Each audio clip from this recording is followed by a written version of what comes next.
Shalom Bapak Ibu semua, jemaat Right Salt yang dikasihi oleh Tuhan kita Yesus Kristus. Nah, hari ini saya akan menyampaikan renungan singkat buat kita, supaya renungan ini menjadi berkat buat kita semua. Mari sama-sama kita membaca Kejadian 37 ayat 4. Setelah dilihat oleh saudara-saudaranya bahwa ayahnya lebih mengasihi Yusuf dari semua saudaranya, maka benciran mereka itu kepadanya dan tidak mau menyapanya dengan ramah. Nah, kita tahu semua cerita tentang Yusuf, Bapak Ibu, bagaimana dia lebih dikasihi.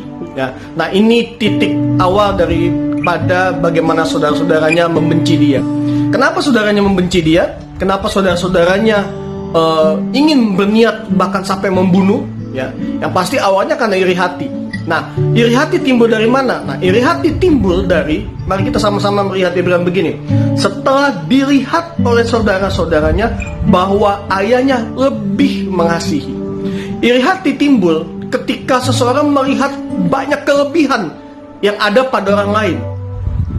Ya, nah, saudara-saudaranya melihat Yusuf lebih dikasihi oleh ayahnya. Disitulah timbul iri hati.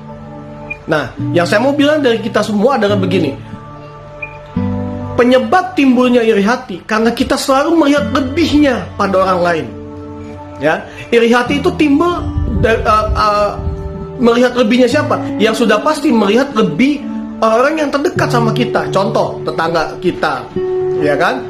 Adik-adik kita, kakak kita, saudara kita, bahkan teman kerja kita. Orang-orang yang ada di sekeliling hidup kita. Waktu kita melihat kelebihan mereka, maka kita jadi iri hati. Nah, harusnya kelebihan mereka bukan membuat kita jadi iri hati, tapi harusnya memotivasi hidup kita untuk kita bisa lebih baik.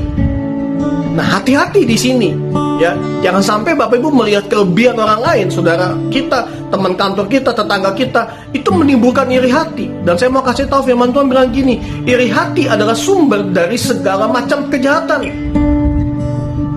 Ya, makanya dari iri hati timbullah rencana saudara-saudara Yusuf untuk membunuh. Ya, bayangkan saudaranya. Nah, Bapak Ibu, sebab itu hari ini saya mau kasih tahu bagaimana untuk cara kita tidak iri hati. Yang pertama, selalu lihat ke bawah, jangan lihat lebihnya, tapi lihat bahwa hari ini kita hidup. Oh, ini sudah kasih karunia Tuhan buat hidup kita. Kita nggak perlu melihat kelebihan orang lain. Kalaupun kita melihat, Bapak Ibu, kita melihat bahwa itu memotivasi kita harusnya, ya, supaya kita kerja lebih keras lagi, supaya kita lebih sungguh-sungguh lagi ikut Tuhan, ya.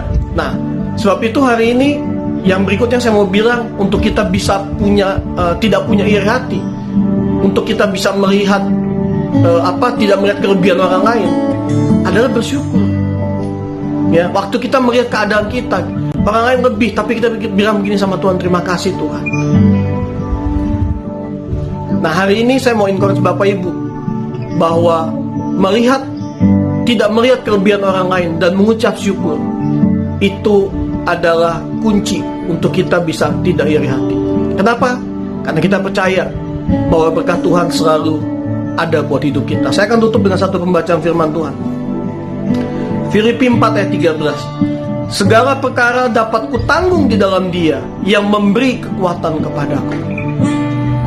Bapak Ibu, ayat ini berkata bahwa semua perkara dapat kita tanggung di dalam Kristus Yesus Tuhan yang memberi kekuatan kepada kita. Hari ini ada Kristus yang menjadi kekuatan hidupmu.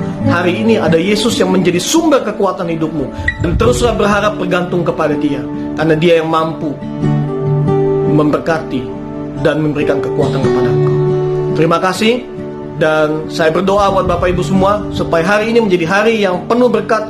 Hari ini menjadi hari yang penuh dengan damai sejahtera, sukacita daripada Tuhan melimpah atas kehidupan kita. Haleluya.